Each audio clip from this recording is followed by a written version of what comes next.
Arkadaşlar, babamın dükkanı, Bambi yatak. Yataklarımız var.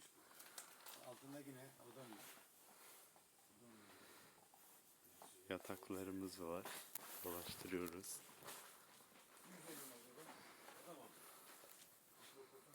Galiba bir tanesi bu. Yok ben 160.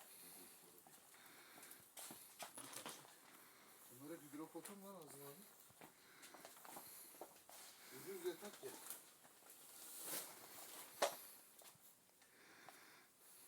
O zaman siz hepiniz Hazım Tek. O mu?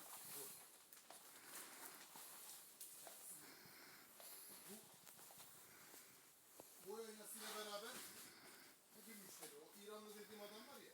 Bu kalsın şimdi. Verin indirelim. Anne, already. Baksana la.